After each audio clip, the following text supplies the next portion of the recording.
Hello students, today we are going to start our lecture number 7 of surface chemistry.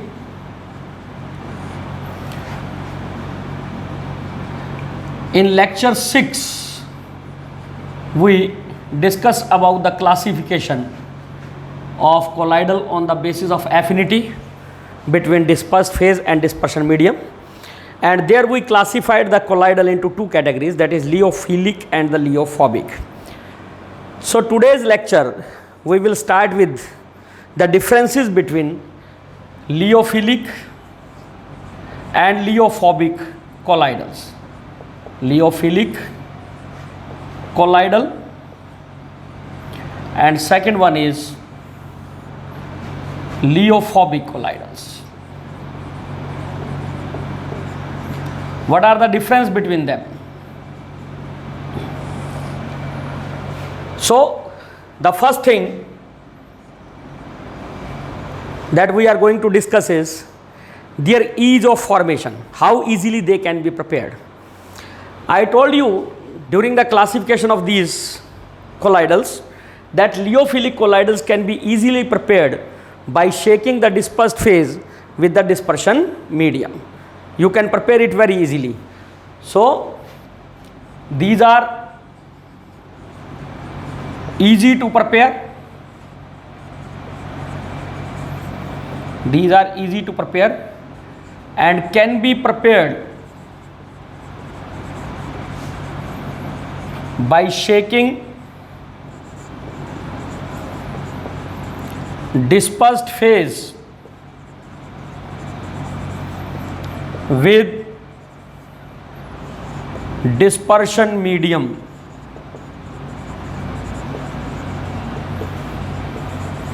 Disperse phase और dispersion medium को आपस में मिला के शेक करने पर ही आपको कोलाइडल सॉल्यूशन मिल जाएगा. You need not to adopt certain special methods. Whereas lyophobic colloidals are difficult to prepare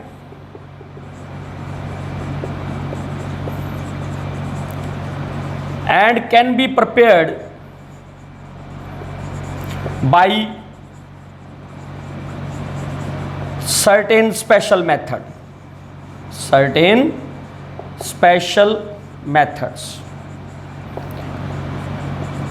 इनको हम कुछ स्पेशल मेथड्स के साथ ही बनाएंगे. कैसे बनाते हैं वो हम डिस्कस करेंगे इससे नेक्स्ट टॉपिक में. Second one is lyophilic colloidals. Lyophilic colloidals are quite stable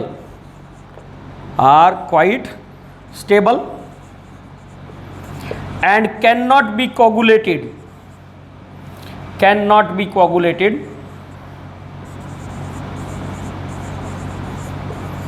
easily. इनको आप आसानी से कोगुलेट नहीं कर पाएंगे. लियोफोबिक colloidals on the other hand, they are less stable. Lyophobic colloidal are quite less stable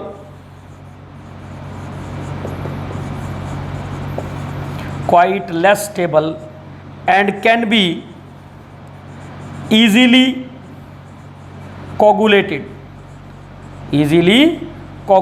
इनको बड़ी आसानी से आप कोगुलेट कर सकते हैं.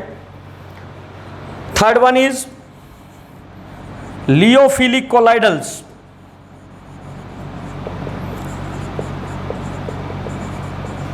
are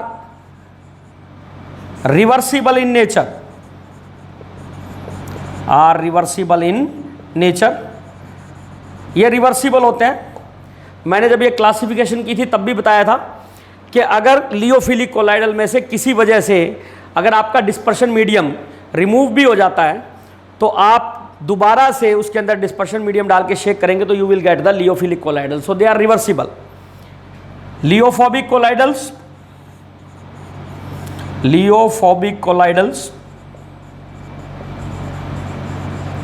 are irreversible they are irreversible. Irreversible means if somehow the dispersion medium gets separated from the lyophobic colloidal, you cannot prepare it by simply adding the dispersion medium. तो ये आपके जो हैं लियोफोबिक कोलाइडल जो हैं वो irreversible भी होते हैं नेचर में. The next point of difference between liyophilic colloidals and liophobic colloidals, fourth one is liyophilic colloidals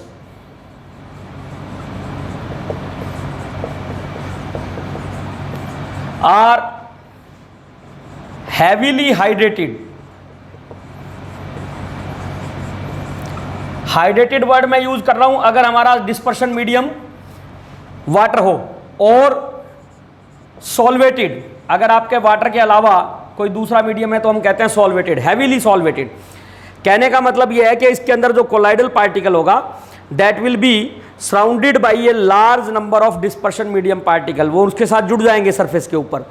so they are heavily hydrated. Lyophobic colloidals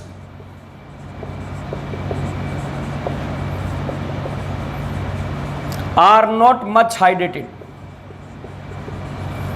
are not much hydrated. ये ज़्यादा हाइड्रेटेड नहीं होते, और यही कारण है अभी हमने जो कहा था कि लियोफिलिक कोलाइडल जो दे आर क्वाइट स्टेबल, उसका कारण यही है बिकॉज लियोफिलिक कोलाइडल जो है they are heavily hydrated.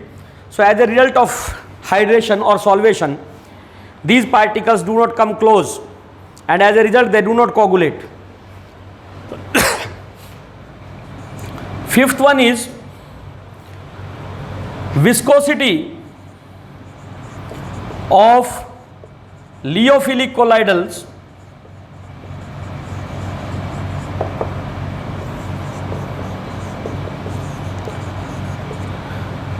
are high compared to viscosity of dispersion medium.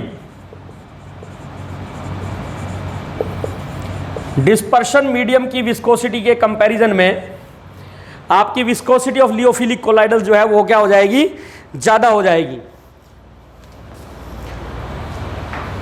जबकि in case of lyophobic colloidal it is almost the same as that of dispersion medium. viscosity is almost same as that of dispersion medium. जितनी dispersion medium की है लगभग उतनी ही रहती है. क्यों होता है ऐसा? इसका कारण है ये चौथा point of difference. Because in case of liyophilic colloidals, your particles are heavily hydrated. They are binded with the solvent particles, so their viscosity will increase. Whereas these particles are not much heavily hydrated, ज़्यादा hydration नहीं होती, so they will have the same forces of attractions. So they will have the nearly same viscosity of this. Sixth one, surface tension of liyophilic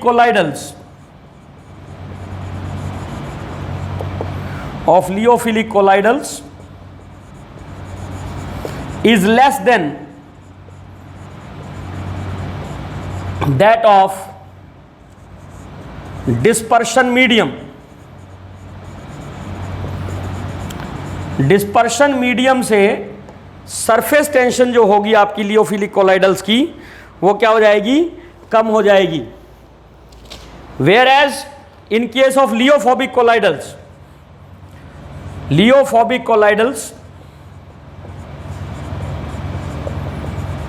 have almost same surface tension. इनके अंदर जो surface tension होगी वो लगभग वही रहेगी जो आपके डिस्पर्शन मीडियम की है.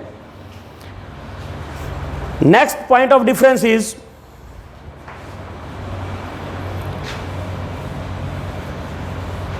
जो लियोफिलिक कोलाइडल्स हैं, लियोफिलिक कोलाइडल्स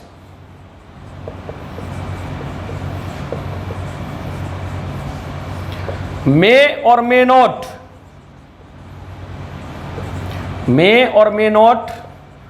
बी चार्ज्ड। इसके अंदर जो पार्टिकल्स होते हैं लियोफिलिक कोलाइडल में, वो आपके चार्ज्ड हो भी सकते हैं, नहीं भी हो सकते। Generally these are not charged, whereas lyophobic particles, lyophobic colloidals have a specific positive or negative charge। इनके पास एक स्पेसिफिक पॉजिटिव चार्ज होगा या नेगेटिव चार्ज, दोनों में से कोई एक चार्ज जरूर होगा। लियोफिलिक कोलाइडल जो है जनरली चार्ज होते हैं।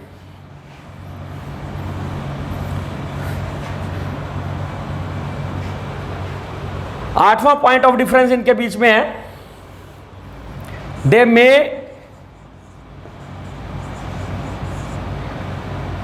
और may not exhibit electrophoresis।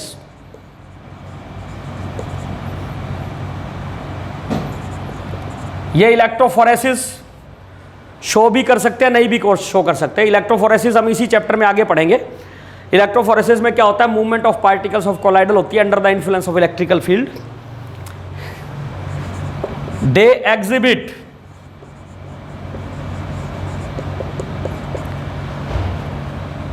Electrophoresis,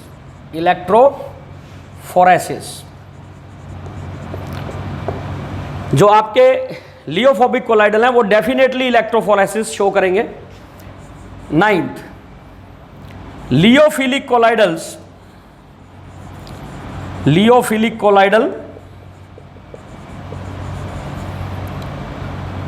exhibit little और नो टिंडल इफेक्ट। लियोफिलिक कोलाइडल के अंदर आपको टिंडल इफेक्ट या तो दिखाई नहीं देगा या बहुत कम दिखाई देगा। लियोफोबिक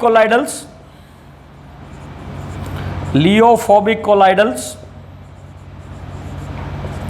एग्जिबिट डिस्टिंक्ट टिंडल इफेक्ट। ये डेफिनेटली आपको टिंडल इफेक्ट शो करेंगे। जो आपके लियोफिलिक कोलाइडल्स हैं, they will definitely show Tyndall effect.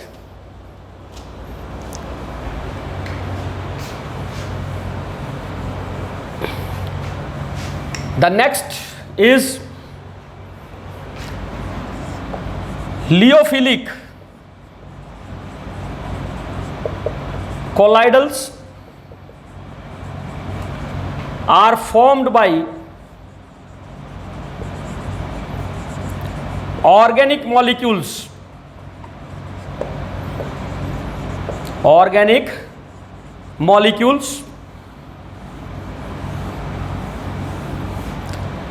having some hydrophilic group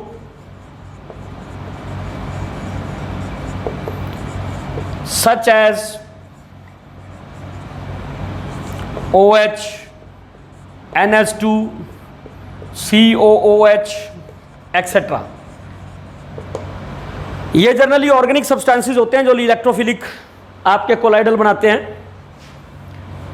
where as lyophobic colloidals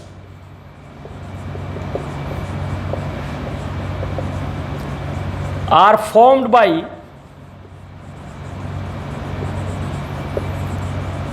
inorganic substances such as metals,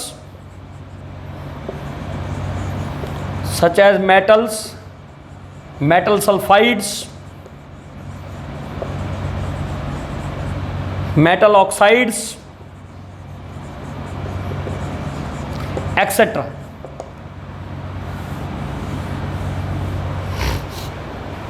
तो ये जो आपके पॉइंट्स हैं, these are the points of differences between Liophilic colloid and Liophobic colloids. The next topic of this chapter,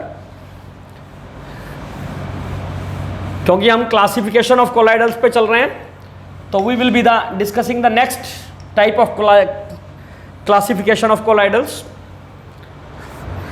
Next type of classification is classification based on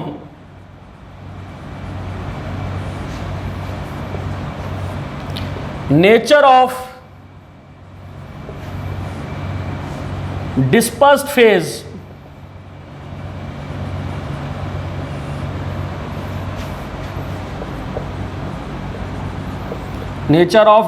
phase particles. कि आपके जो dispersed phase है वो किस type के हैं, nature कह लीजिए, type of dispersed phase particle कह लीजिए, एक ही बात है. On the basis of this nature या type, on the basis of the type of dispersed phase particle or nature of the dispersed phase particles, we can broadly classify the colloidals into three categories. First one is multimolecular colloidal. Second one is macromolecular colloidals.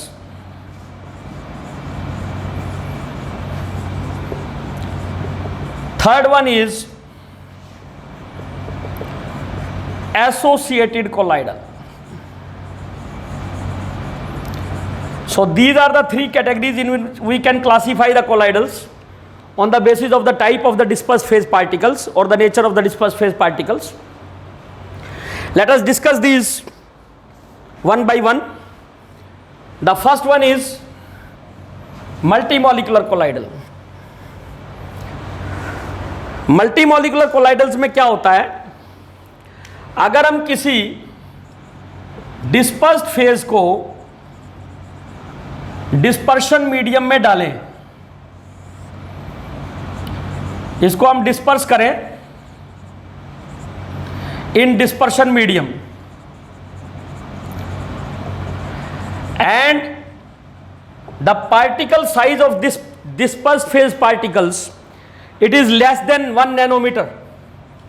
Particle size is less than 1 nanometer. If such a substance is dispersed in a dispersion medium, then in the dispersion medium a large number of atoms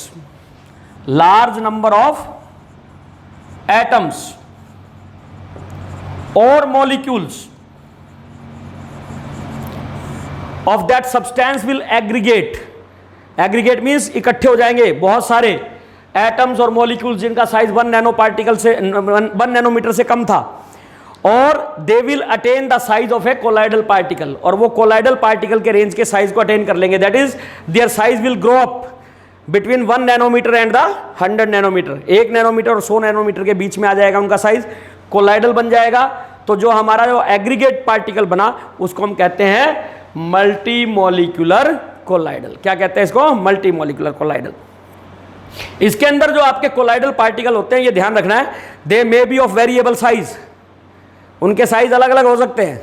जैसे अगर हम gold का colloidal बनाएं तो जो gold soul होती है that contains different size particle of gold.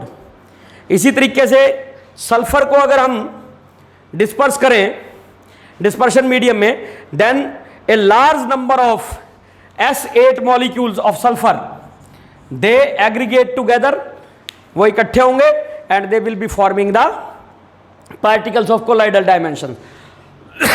तो ऐसे सभी colloidals को हम कहेंगे multimolecular colloidal.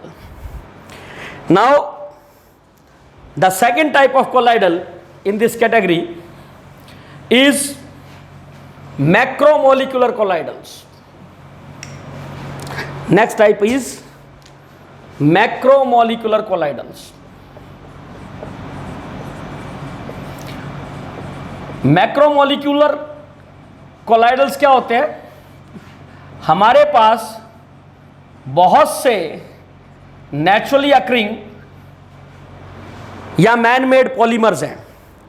जैसे हमें नेचुरली अक्रिंग मैक्रोमोलिक्यूल्स की बात करें, आपका जैसे स्टार्च है, सेल्यूलोज है, प्रोटीन है, एंजाइम है.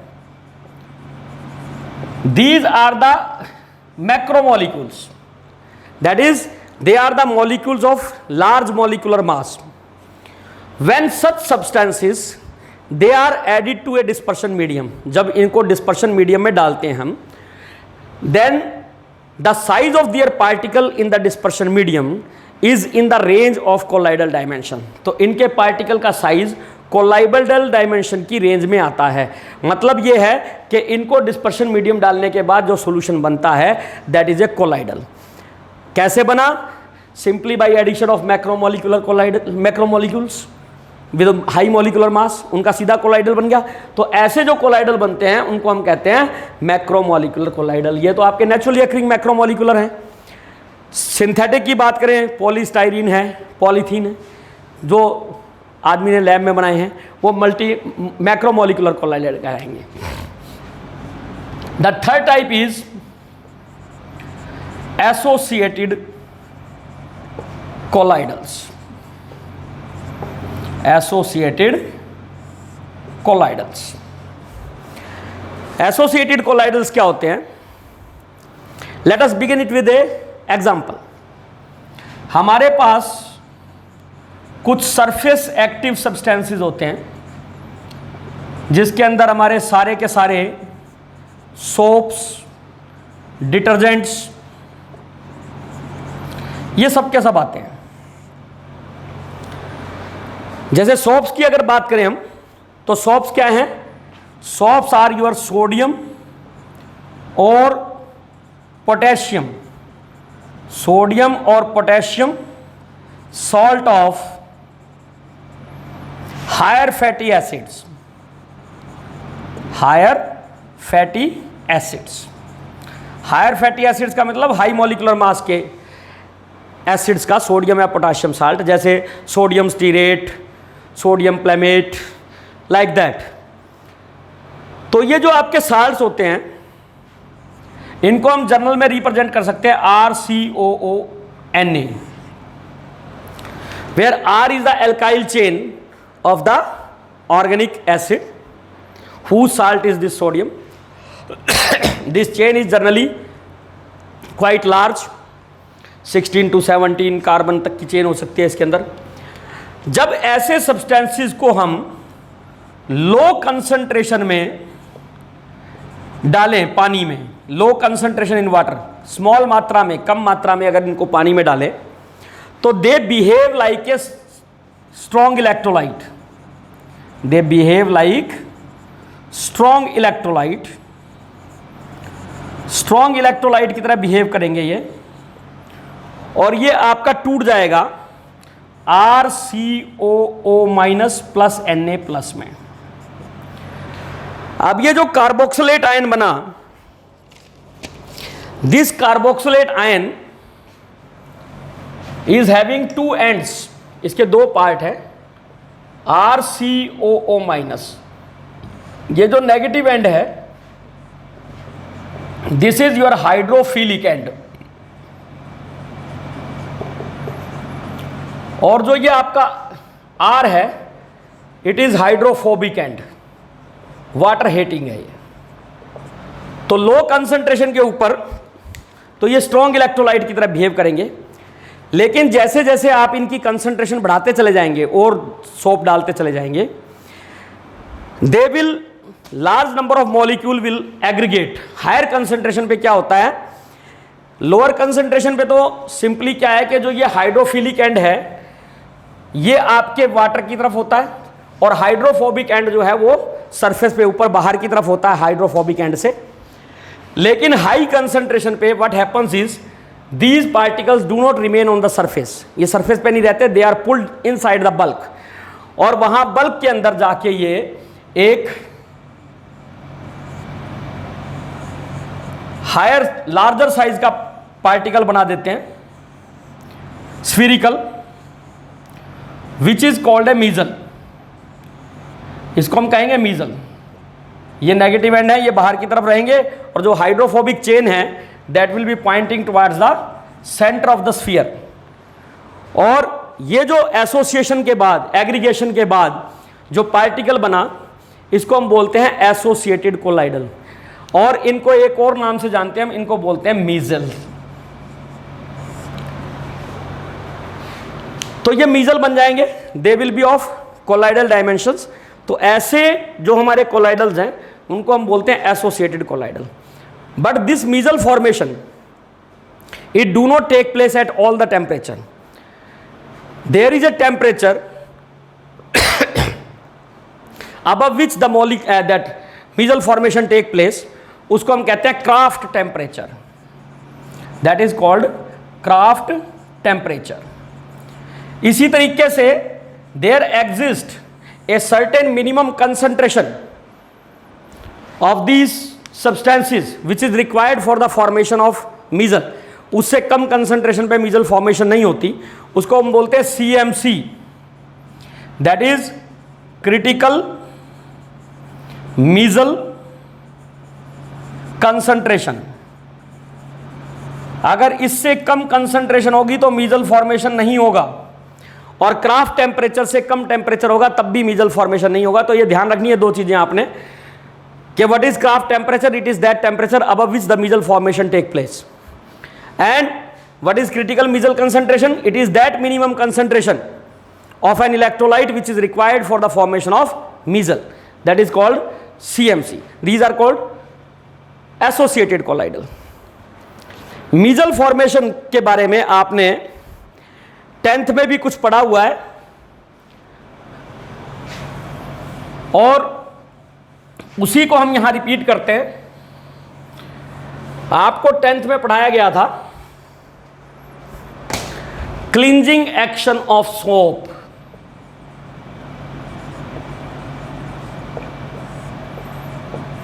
कि साबुन कैसे काम करता है, साबुन या डिटर्जेंट कैसे काम करते हैं। हमारे किसी भी क्लॉथ पे डस्ट कहाँ जमती है, अगर आप ध्यान से देखें तो कौन सा हिस्सा ज़्यादा गंदा होता है हमारे क्लॉथ्स का, आइदर दिस कफ और दिस, ये कॉलर गंदी होगी या यहाँ से ज़्यादा गंदी होगी। मतलब जो पार्ट आपका बॉडी के टच में है वहीं पे ज़्यादा गंदा क्यों होता है कपड़ा, क्योंकि हमारी बॉडी से डिफरेंट टाइप की सीक्रेशंस होती हैं, उनमें कुछ ऑयल्स भी होते हैं। They oil that get stick over hair and that then bind the dust with it, तो वो अपने डस्ट को अपने साथ बांध लेती है। अब सोप कैसे काम करता है ये मान लीजिए आपका डस्ट है, ये डस्ट कैसे स्टिक की हुई है क्लॉथ के ऊपर, with the help of A oil और ए ग्रीस। तो जब हम इनको साबुन के साथ रब करते हैं या डिटर्जेंट के साथ धोते हैं तो what happens is, I am showing this zigzag part as hydrophobic part of the soap and O negative that is the hydrophilic part. तो ये जो हाइड्रोफोबिक पार्ट होता है that get binded with the oil that is dust, ये dust के साथ bind हो जाता है फॉर्मिंग ए मीजल, ये इस तरीके से बाइंड हो जाएगा। और बाहर की तरफ आपका क्या है, हाइड्रोफिलिक एंड, तो ये इस डस्ट को बाइंड कर लेगा, dust particle will get binded with the hydrophobic part of the soap.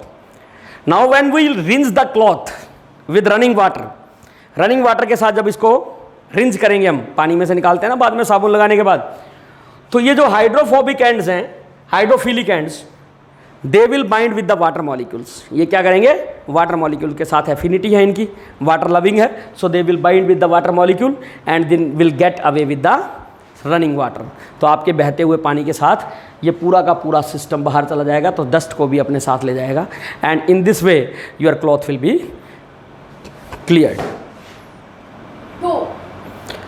Now let us discuss difference between three types of colloidal. Difference between multimolecular,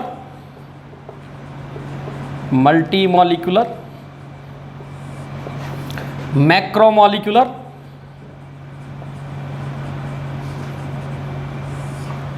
and associated colloidals.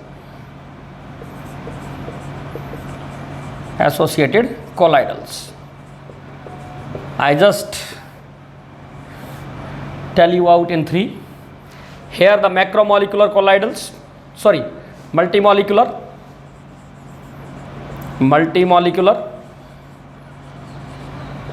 then in the middle that is macromolecular, and the third one is associated colloidals. तो पहले तो इनकी formation पे ही आ जाइए. इसमें हमने क्या किया था, formed due to aggregation of large number of smaller particles. बहुत छोटे छोटे पार्टिकल्स बहुत ज़्यादा लार्ज नंबर में एक दूसरे के साथ कंबाइन करते हैं, and then they form the colloidal. Macromolecule में हमने क्या कहा था, formed bye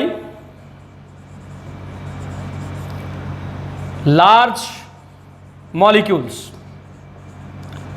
of high molecular मास,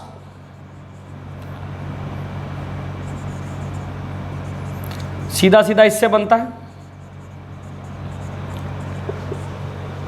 कि मतलब आपके पार्टिकल्स पहले से ही बहुत बड़े होते हैं और वो सीधे जाके डिस्पर्शन मीडियम में जाके कंबाइन करते हैं, जुड़ते हैं आपस में. ये बनते हैं किससे हैं, aggregation of large number of ions.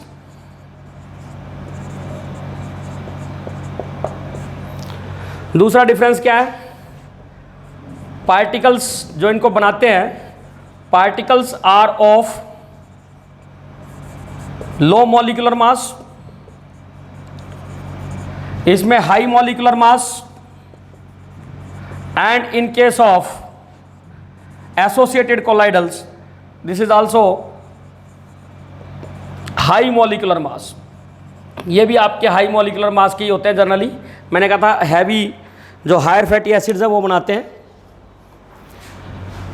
इसमें particles are held with weak van der Waals force, size छोटा है तो जब एग्रीगेट होगा तो वीक वंडरवॉल फोर्स. इसमें मॉलिक्यूलर साइज है ज़्यादा तो they have stronger van der Waals forces compare to this. और इनके अंदर वंडरवॉल फोर्सेस बढ़ते जाएंगे जैसे जैसे आपके chain of the hydrophobic end of these particles will increase. तो ये तीन डिफरेंसेस हैं, they all are mentioned in books also. तो weak van der Waals force, high van der Waals force, greater van der Waals force compare to this, and the van der Waals forces grow, increases with the increase in the hydrophobic chain of the colloidal particles. So these are the differences. इसमें ध्यान रखना है, एक चीज़ मैं आपको बता दूं, मैंने अभी CMC के बारे में बात की, क्रिटिकल मीजल कंसंट्रेशन, जो हमारी सोप्स और डिटर्जेंट्स के लिए जनरली 10⁻⁻⁴ से -3 के बीच में रहती है. आपकी जो CMC है, किसी भी सब्सटेंस की CMC, वो आपके हाइड्रोफोबिक पार्ट, इसकी लेंथ, इसकी चेन लेंथ, और जो हाइड्रोफिलिक पार्ट है, हाइड्रोफिलिक डोमेन, इसके साइज दोनों पे डिपेंड करती है. अगर आपकी चेन लेंथ बढ़ती है तो CMC घटती है. CMC is inversely proportional to chain length. इस केस के अंदर, फर्स्ट केस के अंदर, और हाइड्रोफिलिक डोमेन में CMC is directly proportional to size of hydrophilic domain, size of hydrophilic domain. मतलब इसके अंदर आपका अगर हाइड्रोफिलिक पार्ट का साइज बढ़ेगा तो क्रिटिकल मिजल कंसंट्रेशन भी बढ़ेगी। मतलब ये दोनों फैक्टर एक दूसरे को अपोज कर रहे हैं। तो अगर आपका हाइड्रोफिलिक डोमेन किन्हीं डिफरेंट सोप्स के अंदर या डिटर्जेंट के अंदर सेम है और ऑफ कंपेरेबल साइज है, तो it will be the chain length of the hydrophobic part that will decide whose value of critical micelle concentration will be low. किसकी CMC की वैल्यू कम होगी वो इस चीज़ पर डिपेंड करेगी कि हाइड्रोफोबिक पार्ट की चेन लेंथ कितनी है। जिसकी ज़्यादा होगी उसकी CMC कम होगी, और जिसकी चेन लेंथ छोटी होगी उसकी CMC ज़्यादा होगी। I think we have finished with the classification of colloidals. Tomorrow we will start with methods of preparations of colloidal and the properties of colloidal. Thank you very much. Hello everyone, if you found the content helpful, so kindly share this video with your friends. Also don't forget to like, share and subscribe, and also don't forget to press the bell icon. Thank you. Happy learning.